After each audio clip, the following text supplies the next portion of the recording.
Përshëndetje të nderuar teleshikues, ja ku u takuam sërish në këtë edicion informativ ku në vim juftoj që të ndiqni informacionet e përgatitura. Kryeministri Edi Rama mori pjesë në konferencën Lennart Meri 2026 në Estoni, ku zhvilloi një takim me homologun estonez Kristen Michael. Kreu i qeverisë estoneze rikonfirmoi mbështetjen për integrimin evropian të Shqipërisë dhe vlerësoi rolin e saj në NATO. Rama shprehu vlerësim për modelin estonez të zhvillimit teknologjik dhe kërkoi thellimin e bashkëpunimit mes dy vendeve. Shqipëria dhe Estonia konfirmuan forcimin e bashkëpunimit politik, teknologjik dhe euroatlantik gjatë konferencës Lennart Meri 2026, ku kryeministri Edi Rama mori pjesë i ftuar në panelin hapës kushtuar bashkëpunimit transatlantik. Në takimin me homologun estonez Kristen Michael u theksua mbështetja e fortë e Estonisë për procesin e integrimit europian të Shqipërisë. Michael deklaroi se vendi i tij do të vijojë të mbështesë Tiranën në rrugtimin drejt Bashkimit Evropian, duke nënvizuar rëndësinë e vijimit të reformave. Estonia mbështet fort zgjerimin e Bashkimit Evropian. E kemi mbështetur Shqipërinë në rrugtimin e saj drejt BE-s dhe do të vazhdojmë ta bëjmë. Vazhdoni të isni përpara me reformat. Nëse Shqipëria përmbush detyrat e saj dhe BE-ja do të bëjë të njëjtën gjë. Nga ana e tij, Rama vlerësoi zhvillimin teknologjik të Estonisë dhe e cilësoi atë si një model frymëzimi për vendet e vogla si Shqipëria.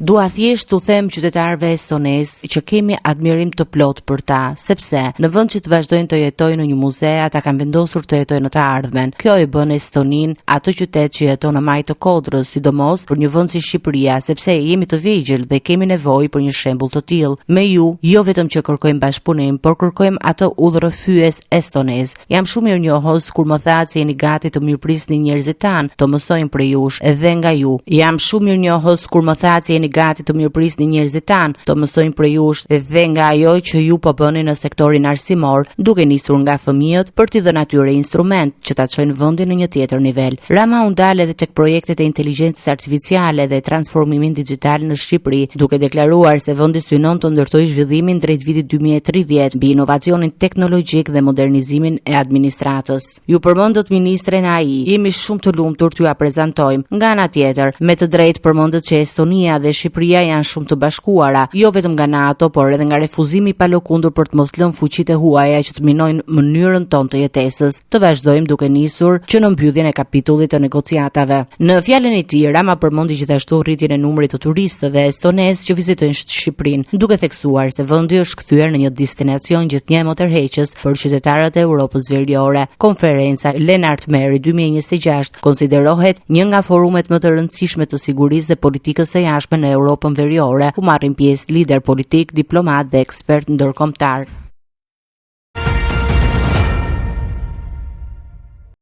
Kreu i Partisë Demokratike, Sali Berisha, akuzoi kryeministrin Edi Rama se ka mashtruar qytetar me projektin e ministres së inteligjencës artificiale Diella. Berisha pretendoi se një ekspert amerikan ka konstatuar mungesën e elementeve real të inteligjencës artificiale në platformë. Ai kritikoi gjithashtu presidentin Bayram Begaj dhe ish drejtoreshën e Akshit Mirlinda Karçanaj. Debati mbi projektin e inteligjencës artificiale të qeverisë është rikthyer në qendër të vëmendjes politike pasi kryetari i Partisë Demokratike Sali Berisha akuzoi qeverinë se ka mashtruar opinionin publik me prezantimin e ministres virtuale Diella. Në një konferencë për mediat, Berisha deklaroi se një ekspert amerikan i teknologjisë, Patrick Queer, ka analizuar të dhënat e platformës dhe ka arritur në përfundimin se Diella nuk përmban asnjë komponent real të inteligjencës artificiale. Se Diella është një mashtrim dhe vetëm mashtrim, por të vjedh disa milion euro dhe asgjë tjetër, se ministra Diella nuk ka absolutisht as dhe një qelizë të vetme të urtësisë artificiale. Zero. Se është fundekrye, është një avatar pa asnjë atribut për korrupsionin, pa asnjë ndërfaqe. Berisha akuzoi drejt për drejt kryeministrin Edi Rama për manipulim të qytetarëve dhe tha se pas publikimit të këtyre pretendimeve, kreu i qeverisë dhe presidenti Bayram Begaj duhet të kishin dhënë menjëherë dorëheqjen. Pas zbulimit të këtij skandali duhet të jepte menjëherë dorëheqjen. Duhet pasonte pas tij pengu i Edi Ramës, Haram Begaj, por të lidhur në krim njëri me tjetrin, asnjëri nuk pranon të jap dorëheqjen. Dojen qytetarë shqiptar që do të tregojnë vendin këtyre mafiozëve. Gjatë deklaratës së tij, Berisha ndaloi edhe tek ish drejtoresha e Akshit Mirlinda Karçanaj, e cila aktualisht është në hetim nga SPAK për dyshime që lidhen me shkeljen e barazisë në tendera dhe përfshirjen në grup të strukturuar kriminal. Mirlinda e Akshit, një nga krerët e organizatë kriminale që Edi Rama e nxori nga arresti i shtëpisë, jo që nuk bëri transparencë, por me qëllimet e saj bindi çdo njeri se ajo është një hajdut e pamshirë. Nuk tha asnjë fjalë, se ajo hyri në atë apartament të blerë të ndërmjetësuar nga famozi Ergyes Agasi, që tani tha se një ka thënë atë ka thënë kam pas mirë këtë, të thoshte marrëdhënie korrekte, fare korrekte me të, si çdo punojës që ka me punojësi duhet të kesh kontakte, thoshte jam thapi. Dhe përkundrazi e ka hyrë në apartament para se të bëj pagesën, 200 metër katror. Kjo me një fëmijë. Deklaratat e Berishës vijnë në një moment kur hetimet e SPAK-ut ndaj zyrtarëve të lidhur me institucione teknologjike dhe tenderat publik vijojnë të jenë në fokus të debatit politik në vend. Ministri i Mbrojtjes Ermal Nufi deklaroi se Shqipëria vijon angazhimin e saj në kuadër të NATO-s dhe po investon në modernizimin e forcave të armatosura. Ai tha se vendi po forcon industrinë ushtarake dhe po merr masa për menaxhimin e emergjencave civile gjatë verës. Nufi vuri theksin edhe te mbrojtja kibernetike, duke nënvizuar bashkëpunimin e ngushtë me SBA-n. Shqipëria mbetet e angazhuar në përmbushjen e detyrimeve të saj si vend antar i NATO-s, ndërsa po vijon investimet në modernizimin e ushtrisë dhe forcimin e kapaciteteve të sigurisë kombëtare. Kështu u shpreh ministri i Mbrojtjes Ermal Nufi gjatë një konference për mediat. Ministri deklaroi se qeveria shqiptare po punon për zhvillimin e mëtejshëm të industrisë ushtarake vendase dhe për rritjen e kapaciteteve të forcave të armatosura në përputhje me standardet e Aleancës Atlantike. SPA është partneriteti i palëkundur i Shqipërisë një vet aleat i NATO-s. I dytë është angazhimi dhe modernizimi i forcave tona të armatosura.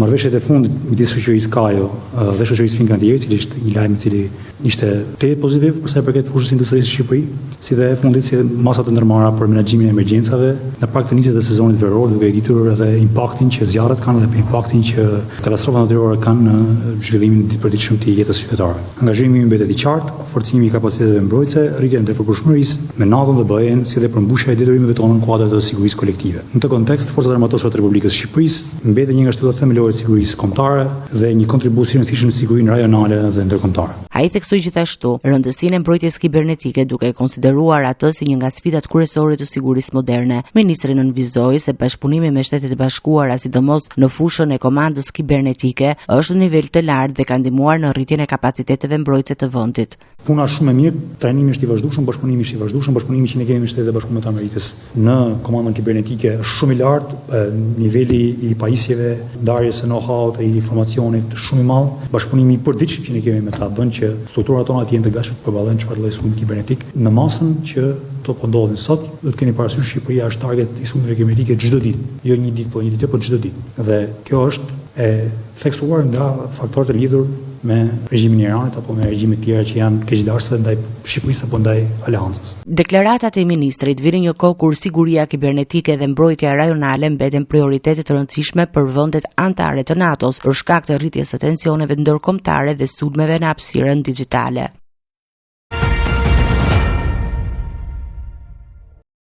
Bordi i Transparencës ka rishikuar çmimet në tavan të karburanteve duke ulur si naftën ashtu edhe benzinën.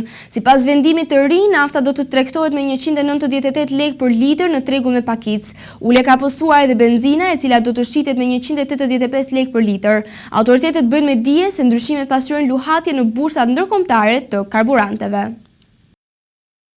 Pas disa javësh me çmime të larta, tregu i karburanteve në vend ka regjistruar një tjetër ulje. Bordi i Transparencës ka vendosur të rishikojë çmimet tavan për naftën dhe benzinën, duke rikthyer tregtimin e naftës në nivelin e 200 lekëve për litër. Sipas vendimit të fundit, çmimi maksimal i naftës në tregun e pakicës është përcaktuar në 198 lekë për litër, ndërsa në tregun e shumicës do të shitet me jo më shumë se 186 lekë për litër. Ulja është vendosur edhe për benzinën. Tavani i ri i çmimit në tregun e pakicës është 185 lekë për litër, ndërsa në tregun e shumicës 173 lekë për litër. Krahasuar me vendimin e mëparshëm të bordit, të dy produktet kanë mësuar një ulje prej 2 lekësh për litër. Sipas Bordit të Transparencës, çmimet e reja janë përcaktuar duke reflektuar llogatjet e tregjeve ndërkombëtare. Si pikë referencë për llogaritjen e çmimeve përdoret bursa e Budapestit, nga ku monitorohen zhvillimet e tregut ndërkombëtar të karburanteve.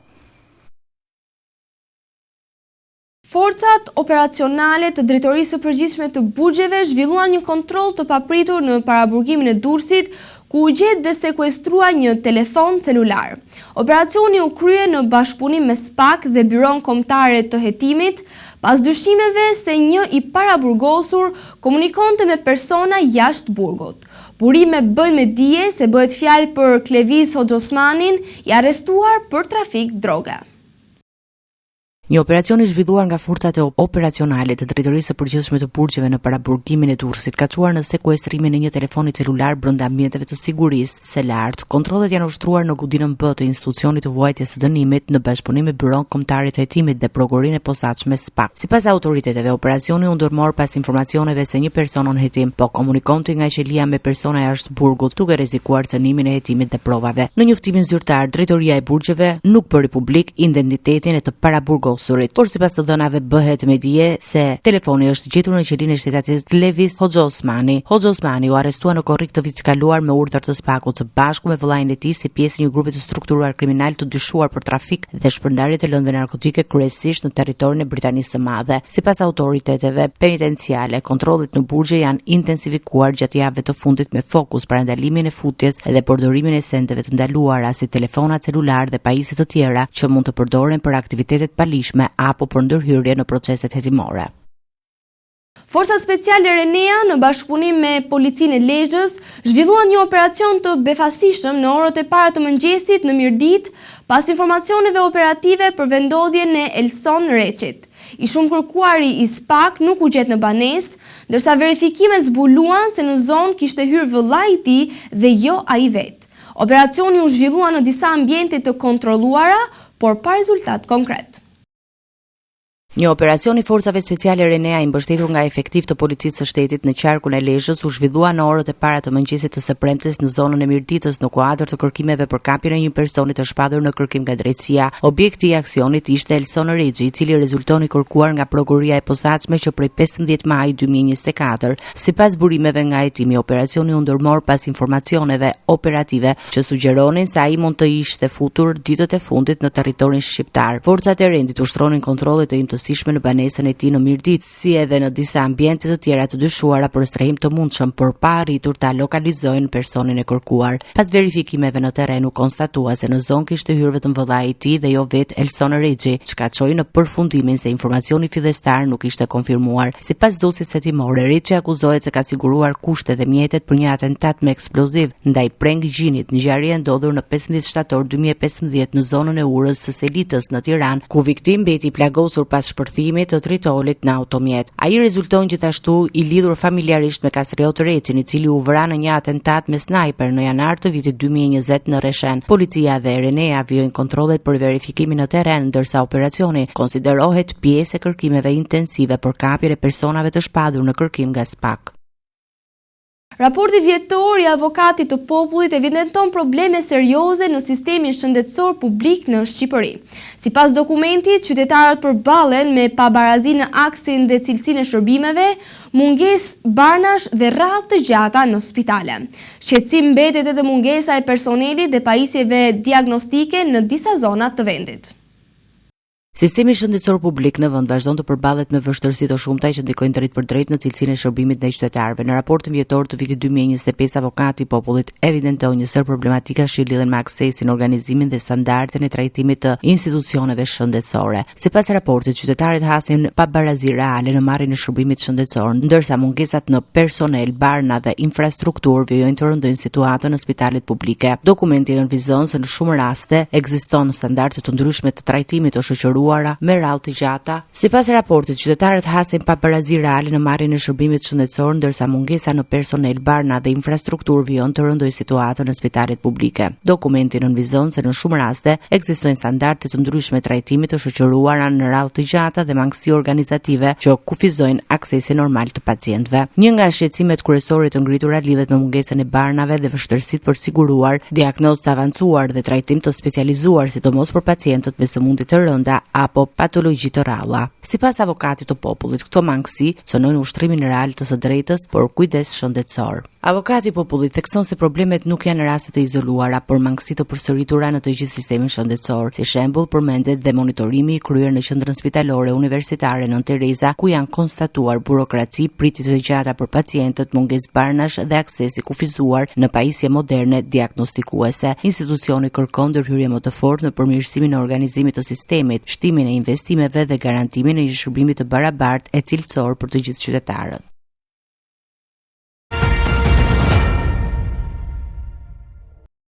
Vijoj me informacione nga Kosova. Komisionerja për zgjerimin në Bashkimin Evropian, Marta Kos, deklaroi gjatë vizitës së saj të parë në Kosovë se Brukseli nuk ka përcaktuar një afat konkret për antarësimin e vendit në BE. Ajo theksoi se përparimi i Kosovës do të varet nga zbatimi i reformave dhe ecuria e dialogut me Serbinë. Nga ana tjetër, kryeministri në detyrë Albin Kurti kërkoi që BE të ecë drejt dhënies së statusit kandidat për Kosovën dhe të penalizojë Serbinë për sulmin në Banjsk. Në vizitën e saj të parë zyrtare në Kosovë, që premmarrjes së detyrës si komisionere për zgjerimin në Bashkimin Evropian, Marta Kos dha një mesazh të qartë lidhur me perspektivën europiane të Prishtinës. Ajo u shpreh se Kosova ka vendin e saj në Bashkimin Evropian, por nënvizoi se procesi i integrimit nuk lidhet me datat përcaktuara, por me ritmet e reformave dhe progresin në dialogun me Serbinë. Sipas saj, më të dukshme do të jenë rezultatet në forcimin e institucioneve demokratike dhe në avancimin e marrëdhënieve me Beogradin, aq më të mëdha do të jetë mundësia që Kosova të ecë drejt hapjes së negociatave për antarësim. Kos theksoi se Bashkimi Evropian do të vazhdojë të mbështesë Kosovën në këtë rrugtim dhe u zotua se do të punojë për afrimin gradual të saj me strukturat evropiane. Gjatë takimit në Prishtinë, Komisionerja Evropiane diskutoi me autoritetet vendese edhe për reformat që lidhen me planin e rritjes së BE-s për Ballkanin Perëndimor, në një moment kur Kosova po përgatitet për zgjedhjet e reja parlamentare. Nga ana tjetër, kryeministri Albin Kurti kërkoi që Bashkimi Evropian të ndërmarrë hapa konkrete për avancimin e statusit të Kosovës në procesin integrues, duke përfshirë dhënien e statusit kandidat për hapjen e negociatave. Kurti insistoi gjithashtu që Serbia të mbahet përgjegjëse për ngjarjet e armatosura në Banjsk, duke kërkuar reagim më të fortë nga institucionet europiane ndaj Beogradit. Një sulm me dron ukrainas në qytetin rus të Ryazanit ka shkaktuar 3 viktima dhe disa të plagosur, ndërsa janë dëptuar ndërtesa banimi dhe një zonë industriale. Autoritetet ruse thanë se mes të plagosurve ka edhe fëmijë. Sulmi erdhi pas valës më të madhe të bombardimeve ajrore të ndërmarra nga Rusia ndaj Ukrainës gjatë 2 ditëve të fundit. Të nderuar teleshikues, kjo ishte gjithçka që kishim përgatitur për ju në këtë edicion informativ. Së bashku do të rishim në edicionet e ardhshme. Deri atëherë, miru takofshim.